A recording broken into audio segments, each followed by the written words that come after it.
Okay, well, first of all, I got a lot of respect for Coach Carey and the program that they've had there. 3 different head coaches and 1 result, and that's a winning program, a bowl team, and a team that competes for championships, and a team that has knocked on the BCS door this year, and they opened it last year. I think it is a program, as I look from the outside looking in with not a lot of direct knowledge, but from the outside looking in, that I would hope that our program would be like in 3 more years. I just think that when you look at models of programs and you see a consistent winner and you see somebody that's doing it the right way with the kids that they're doing it with, I think that's something to want to achieve for your own program. Now, will we go about it in different ways? Sure. And I think the model that we have here has proven to be true. It's not a 1-year flash in the pan from 11, and it wasn't last year, and I think we proved that again this year. When you have 3 straight winners of a season, and you have a championship last year, you have a division championship this year, and a touchdown ball game last series of the game to win a championship this year, even though we're not happy with the final result, and 3 straight bowl games. I think it is evidence that you have a solid foundation and you're moving in the right direction as a program. And as I look at Northern Illinois' program, a lot of respect that they've done it for 6 straight years and been BCS contenders, top 25 the last 2 years, and how they've done it. So it's a good opponent. They're strong on defense. The 2 inside 3 techniques are very, very active, and they're very strong. They've got a tall, rangy safety, number 1, and the other safety picks everything that's thrown back there. I think 17 picks, if I'm not mistaken, but that's a lot of picks for a back end. I think Jordan Lynch deserves everything he gets. It's a running back with a that doesn't throw it. He's a running back that passes the football. He's very accurate.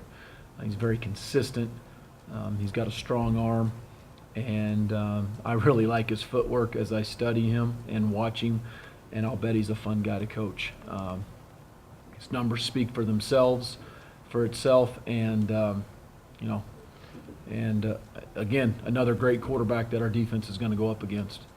So I know that they're ready to meet that challenge. But they're explosive. They got good skill, explosive out on the perimeter. I think a bunch of blue-collar tough guys inside as an O-line that protect Jordan. So we've got our work cut out for us, and understand that it's a big challenge for our defense, and something that I know they're excited to go see how they fare. And on that stage, which is a big bowl game for us, one of the biggest in school history on a national stage, and we're excited to put our product out there for all the nation to see. So with that, I'll go ahead and open it up for any questions. What has impressed you about Todd Orlando and how he has gone about coaching the defense this year? Kurt, the biggest thing I was impressed with is something that you don't see because it doesn't have anything to do with sacks or TFLs or picks, and that was his willingness to come into a situation, recognize that it was already pretty good, recognize that there were good players already here, learn the system, wrap his arms around it, get 3 other guys in the defensive meeting room to believe in him, put his own spin on it, and the product's very, very good. So I think to me, it had everything to do with Todd saying, I got a lot of respect for Utah State football, how you've trained, how you've developed kids. Why? Let me learn, and then let me add my own twist to it. It takes a humble man. It takes a very confident man. I think he's got both of those wrapped into one. And that was evident in your interview before the Very hire. much so, or I wouldn't have hired him. Yep. That was a requirement of mine, but it was part of his DNA that I shortly figured out. and that's why it's been a very good match for us to be able to work together. Coach, when you were a player, the one year you went to bowl game, and you didn't the next year. Can you in some ways fathom what's now happened with these guys putting it together 3 years in a row to make 3 consecutive bowls, and how hard it was your one year to get there and all that stuff you guys did, and you wanted it so badly the next year and it didn't happen?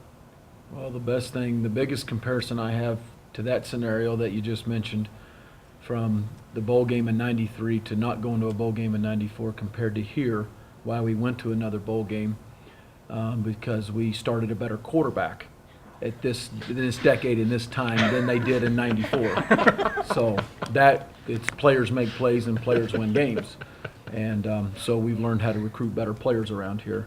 And Chucky Keaton and now Darryl Garrettson are better than that quarterback that they played in '94. That kid from Oklahoma? That kid from Oklahoma. But then overall, mean- but then in the essence of those. You recognize that as true, then, Yeah, right? that's what you're doing. I guess the numbers don't lie. Numbers don't lie. The numbers don't lie. I guess we got to say Okay. that. But then in overall though, of just from one year to the next of everybody wanting the same kind of thing, how you can start to make it happen, and you've been a part of this and seen it as a coach. Well, I think it's a combination of continued effective recruiting, number one, the continuity of our coaching staff. Even though we had a lot of defections last year after Coach A left, we kept, a few of us have stayed that knew how we trained and developed and recruited and practiced and all that stuff. And then I think ultimately really it's a belief in the locker room. Those kids don't think they're going to win anymore. I've said it in here a bunch. They expect to win. They expect to win every single time. And there's been 5 different times this year they've been completely shocked. Completely shocked. And that goes from Salt Lake to walking in the Coliseum to last week in Fresno. They are shocked. And they're broken emotionally. And they've picked themselves back up after those and fought their tails off and had a very good performance the very next week or the next opportunity. And so I think that is evident in the locker room, and for it to continue to happen, to answer the second part of your question, I think that has to be handed down to younger players, and younger players have to learn and buy into that. And so I don't know if we're there yet. We'll know in another year or two, but those guys have to buy into that and understand that that's what it takes, that these guys, how they act. Jake said the effort when he first got here was the same as now. It's the mentality. So what happened to change it? Who did what? Well, I think, as Gary installed that mentality of not only giving great effort, but being smart, being football junkies, continued to recruit better players that still had those thoughts and ideals, I think you get a better product and you get a better locker room. And so when guys buy into living right off the field and to having high character, although we're not perfect, we never will be, and to go into class and doing the things right in the classroom, then usually your product on the field improves and you're a good player on the field. And I think that has been seen to be true. How would you compare NIU's pass rush with Fresno's, which was in the backfield a lot, obviously? They were back there all day. They're still back there. It's, they don't pressure as much, but I think they've got 2 effective pass rushers on the edge, and I think the two inside guys are very, very, they're country strong is what they are. I mean, they push the pocket. They're 2 big D tackles, bigger than Fresno had. Fresno was a little bit more edge in safety and extra pressures like that, not as much as NIU. Isn't the biggest thing that you've seen since, obviously not Chucky at quarterback, is more pressure than the other teams because they think they've got a freshman quarterback back there? I just honestly, no, I don't. I just think it's evident depending on what defense and what schemes. Fresno's been pressuring all year. I mean, it didn't matter that Darryl was back there. They're going to go pressure SC Saturday night. I mean, that's Timmy DeRuiter. That's exactly what Timmy's been doing since I coached with him at Navy. And he's been field pressure and bringing safeties and bringing corners. And he did that at Air Force. He did that at A&M. That's Timmy, I don't see, Boise didn't pressure us any more with Craig and Darrell than they did. I think it's, you are who you are, especially late in the year. Now, this team, though, does have, Northern Illinois, they have about a number of sacks that are equal to Fresno. I mean, they've had quite a few sacks. Yeah, I didn't compare their numbers to Fresno, but I was, I'm aware of where they're at from a sack standpoint, and some of those, a lot of those are just individual Yeah, battles those two being guys on won. the ends. Yeah, and quarterbacks holding the ball too long. There's always two sides of the story. When you put a staff together, one of the things involved is the salary pool, and the numbers are all out there. But so, can you just talk about managing that? Do you have a formula, or is it kind of how do you? Yeah, feel about that? there is a formula, Kurt, and that's something that I think that Mr. Barnes and I have addressed and are still addressing. And you always want to improve your situation here with our current staff, and to reward guys that deserve it, and that we can get more money for, and all that kind of stuff. So I think it's better than it's ever been. It's the bottom line, and it's going to continue hopefully to get better because you want to stay relevant in the Mountain West and who your peers are, and it's something that's out there. And I think the more you win, and the more you continue to put the product out in Logan, Utah, and at Utah State, and you're consistent, I think the nation recognizes it, and they're going to end up coming after your coaches, and so I'm very aware of all that. After that first season in the Mountain West, was the platform, the exposure, kind of the benefits you expected going into the Mountain West, were they ended up what you expected? From a what standpoint? From just a lot of standpoint, competition, the level of exposure you guys Yeah, exposure. I mean, you kind of know it's coming just with the TV contract. Kind of from the facts and how you're going to be on TV, and that it's a better conference and a really good, really good, non-AQ conference or a non-BCS conference. So all that, and I think it met those expectations. We knew we're going to be on bigger platforms and nationally. And the competition is exactly kind of what I thought it was going to be. I was an assistant in the league for 3 years, so I kind of had a pretty good idea.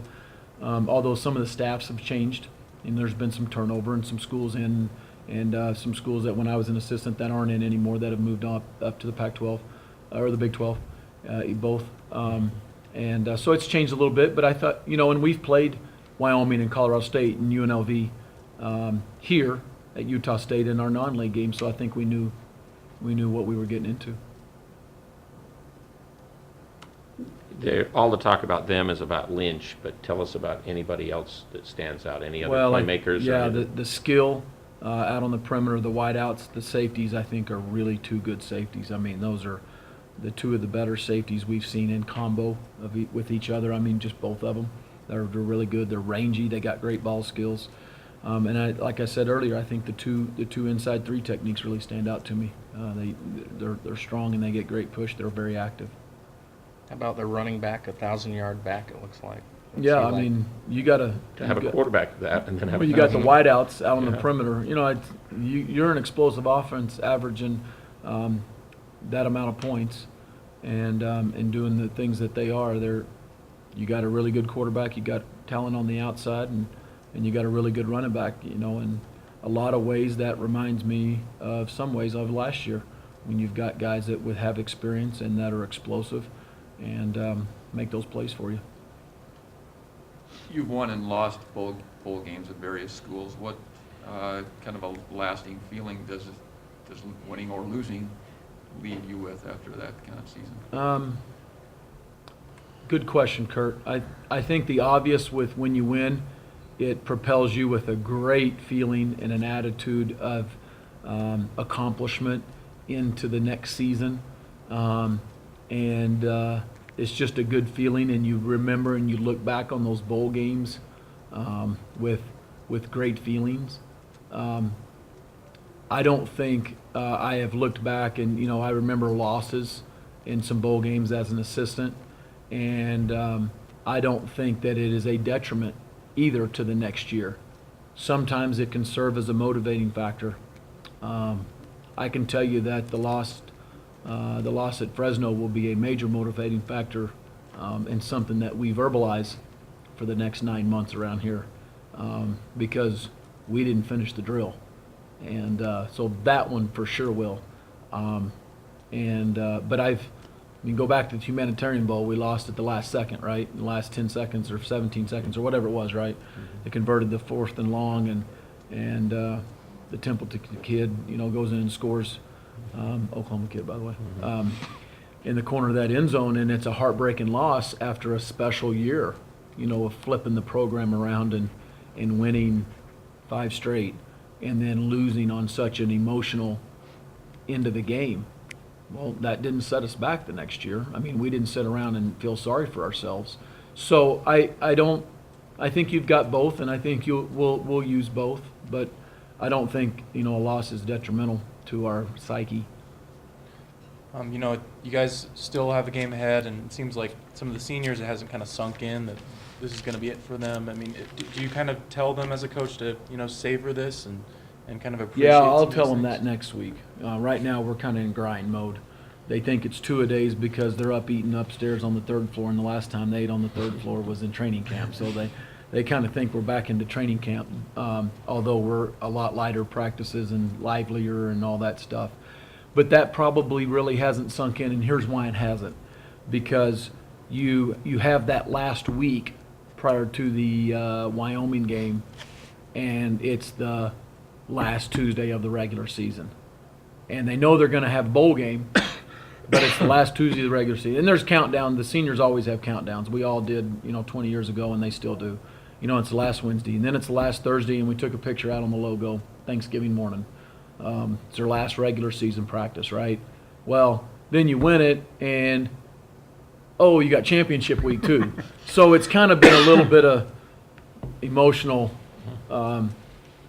ups and downs as far as when's your last practice. So to say that it sunk in, I think it sunk in for a minute, and I think they've kind of checked out on that deal, and then next week you'll check back in. That'll hit them. It'll hit them in San Diego. We were talking to Jake Doughty, and he was saying he doesn't feel like the defense has a face, which is, there's a lot of playmakers and everything, but it seems like in a lot of ways Jake kind of symbolizes what you'd like this program to be. There's no question. I mean, both those inside linebackers, to me, epitomize the program, and they're the face of that defense because they're blue collar. They're a great work ethic. They're both in-state kids. Care factor's really high. They're football junkies. I mean, like, really, I don't know if I've ever seen. They're like quarterbacks.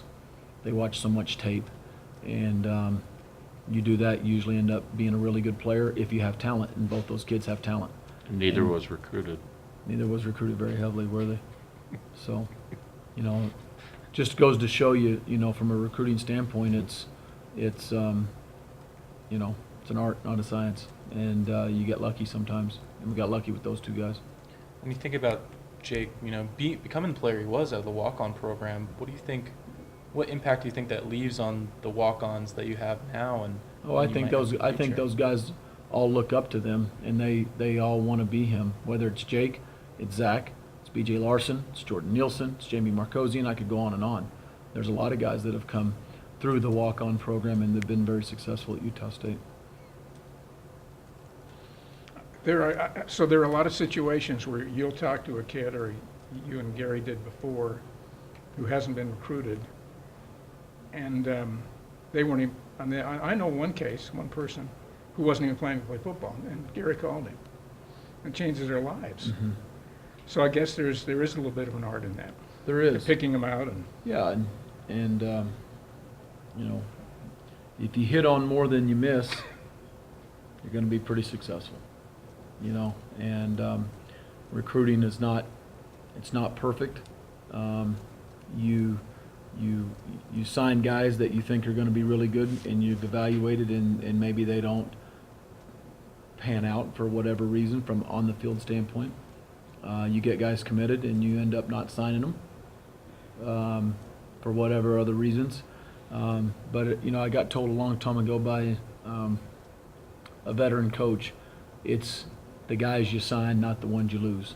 That's the ones you need to worry about. That's the ones you need to concern yourself with. And so that's what we've done is, concern ourselves with who wants to be in Logan, Utah, and be a Utah State Aggie, and to buy into our core values and our fundamentals. And you know what, the guys that you guys have all just mentioned, they've all bought in, and that's why they've been successful.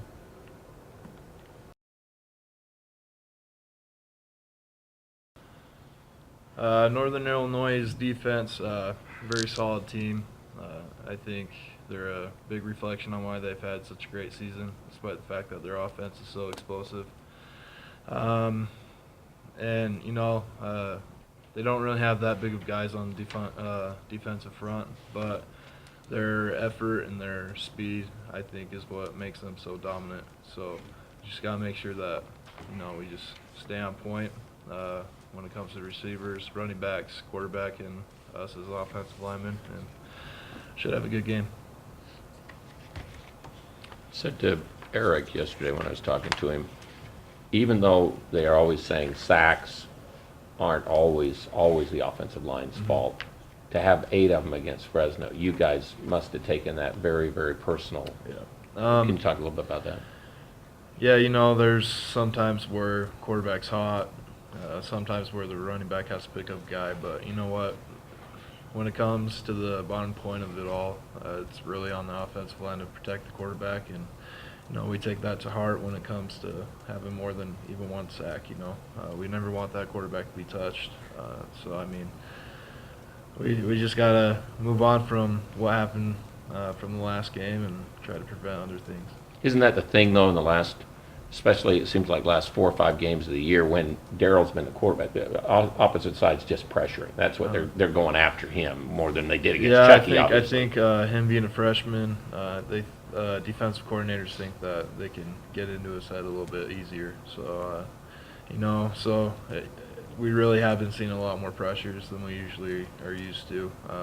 With Chucky, I mean, he was that dual threat, being able to scramble out of anything. And so, I mean, we just got to make sure we watch more film as an offensive line, and meet with Daryl at the same time, just making sure that we're on the same page. We know what guys we need to account for and what guys he's going to be hot off of so he can get out of a bad situation. What's impressed you the most about Daryl as he's progressed throughout, you know, his starting role? I think his composure that he's kept, no matter what kind of game that he's having, he's always in there battling. You know, when he came in New Mexico, when he started and played the whole entire game, he did a great job. I mean, we were all proud of him, and you know, he had that composure and the confidence in himself that Chucky had when we played against Auburn 2 years ago, I think. It's been a long season. But yeah, so I mean, he's just got that confidence. He knows that he's going to make great plays. He knows that sometimes it's not going to go the way that he wants, but he just finds a way to move on. Yeah, I guess that's 3 years ago. 3 years. 3 seasons ago. Long career. But I didn't ask you for your reaction to being All-American on a second team. What did you feel about that? I'm truly honored to be just on that list. I mean, it's always been my biggest goal is to become an All-American, and now that I have it, just a lot of the guys that I work with, coaches, players, they all push me to be the best that I can, and now that I'm on the All-American list, just look back and say thank you to everyone. And then you get on that Remington list with everybody else as a BCS team and, Yeah. and that kind of stuff. Yeah, no, that's also a great achievement, and very happy about that. And you know, just being able to be named as one of the best centers in the nation, it's really overwhelming, but it just makes me want to work harder and show everyone why I am. Getting to 3 straight bowls is a great achievement. When you first arrived here, did you ever envision that happening at Utah State? Honestly, no. The first 2 years, my redshirt freshman year and my freshman year, seeing that we're going 4-7 and just barely hanging in there with even games that we should be blowing them out, and then going 2-5 before we beat Hawaii. You know, we were just hoping for the best, and now that we're actually here and getting 3 bowl games in a row, it's awesome, and you know, it just shows what hard work and staying together as a team does. How nice is it to end it in San Diego and not Boise again? You know, really to me, it doesn't really matter. You know, I'm just happy that we're in a bowl game, and San Diego's just a little more convenient because that's where my wife's at right now. So The scenarios for the game are interesting. The last game you played against Fresno, they just barely lost their undefeated season, and then you saw what happened. Now you're facing a team that just lost its undefeated season, and then their next game, and so you know what kind of effort you're going to see on the other side yeah, too. definitely. They're going to come out, show people that they should be in that BCS game, and we just got to come out with our confidence that we come out in every single game. We know that our defense is going to do great, and us as an offense, we got to get enough points up there. You've been able to see the young guys get more reps. How are you feeling about the future of Utah State football? I think it looks really bright. We got guys, Aggies. We pride ourselves in hard working. We pride ourselves in being a physical team. Me, as an offensive lineman, really been watching those guys, and they're doing a great job. Got a lot of freshmen that are really stepping up. I think that we might see a couple guys starting that are young, and defensively, we've always had a great defense, so they're looking really good, and receivers, they're looking great too. Got a lot of talent. What do you think your legacy is at Utah State? Me personally, or just as a team? You and as the program has achieved what they've achieved the last couple of years. I think it has sparked up a lot more sense of pride and everything. I think that Coach Wells coming in and being an old Aggie, he always talks about how guys that played in the past, we're always playing for them, and we just always want to make us be the best team from the year before and years to come. So I think that we've really established a winning program, and I think it's going to stay that way. Let's see, NIU, playing them in a bowl game. Their offense is pretty good, actually very good. Jordan Lynch, their quarterback, dual threat, run and pass the ball extremely well, similar to Chucky and Taysom Hill from BYU. So we need to stop him running the ball foremost, and then we'll move on to the pass.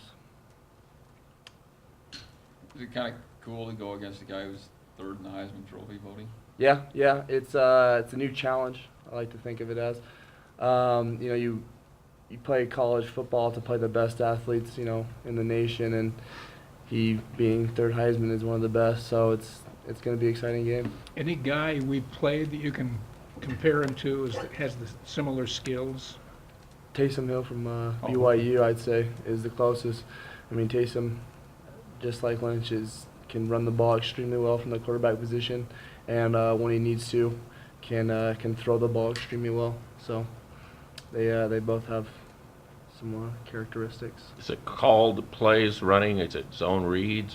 What is he doing a lot of the time? A lot of them are read plays.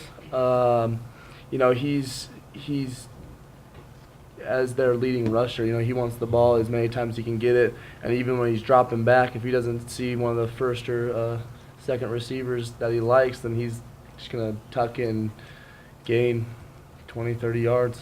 He does that extremely well, so we'll have to contain him. He seems to run tough too. Mhm. His size isn't listed that big, but he seems to run big and strong. Yeah. He's a very physical runner, and he's got good agility, so he can make you miss and he can run you over. Just going to add to that, what's the keys to bringing a guy like him down?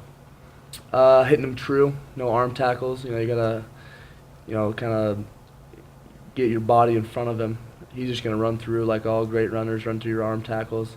If you're not, have a good base underneath you, he's just gonna truck you. So, good form tackles and, a lot of rat-tat-tat defense. So, get a lot of people around him and a lot of guys hitting him. Jake, did you wonder what the transition of defensive coordinators would be like, and what has it turned out to be like? Yeah. When Orlando first got here, I was a little curious. Orlando came in fitting our scheme, so he learned all of our plays. He learned, what players can do what, and that sort of thing. So, it wasn't a hard fit for us, really. It was more of a challenge for him, coming in here, new defense, new guys, and just learning what we all can do. As far as the differences between the two coordinators are concerned, Aranda liked, dropping a coverage and kind of, it's stopping him right before, if it's 3rd and long, stopping right before the sticks. Orlando is more of a pressure kind of guy. He likes the blitz. He likes putting pressure on the quarterback, getting a clock in his head. Both styles seem to work pretty well. It just kind of, depends on what corner you have. Nobody before you in Aggie football has ever experienced 3 bowl games in a row. Can you imagine what it would have been like without it, or or what's happened in this program to now almost expect it or think that you're supposed to be there? It's a kind of a different situation. Yeah. Now it's just the expectation is a lot higher. My freshman year up here, we won 4 games or something. So that was kind of a disappointment.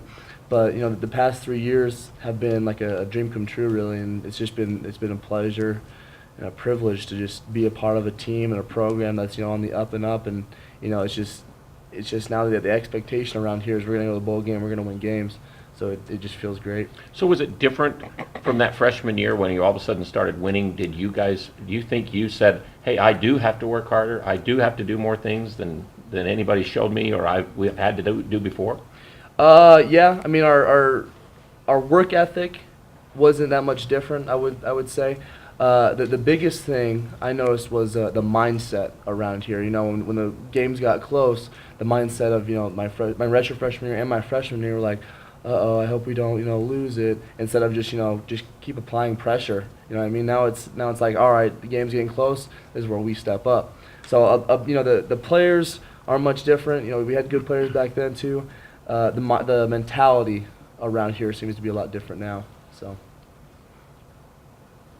So that must have been obvious in the halftime of the Hawaii game 2 years ago or whatever. That's where it seemed to, as Coach Anderson would say, it flipped. Yeah. Everyone, we were on a, 2-5 on a kind of a losing streak. So, the mentality, everyone went into the locker room like, all right, it's time for the big boys to step up and, let's get this done so we can get to a bowl game and start doing what we need to do. So, yeah, that mentality definitely flipped that game.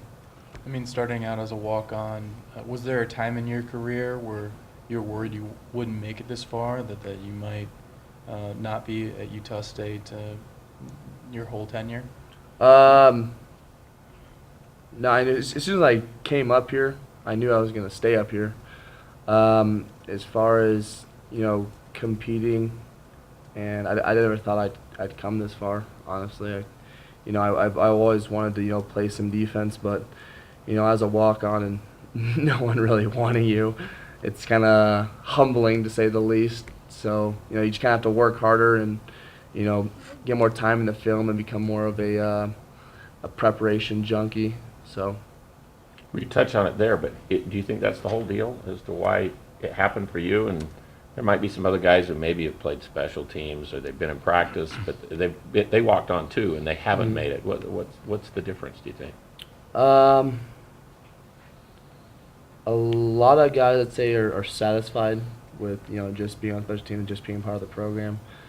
I know as far as I'm concerned, I want to do my best and exceed expectations. So it kind of is just a motivation to keep me going. And So you've obviously exceeded your expectations. Yeah. With where you're at. Yeah. Okay. So, But you're not satisfied no. there either. No. Every game, doesn't matter how many tackles, how many plays I have, should have had more. Any loss that we have, I always like to think it's somehow my fault, somehow the defense's fault. It try to keep us humble and try to keep us, going. Mhm. So. What did you think when you watched the film of your return against Fresno? Have you watched that more than once? I watched it once. I'm slow. I didn't realize I was that slow. That was about the only thing I got out of the film, really, is when the running back almost talked me from behind. That Thank God Vigil was there to block him, or I wouldn't have scored. If we're being honest, I'm too slow.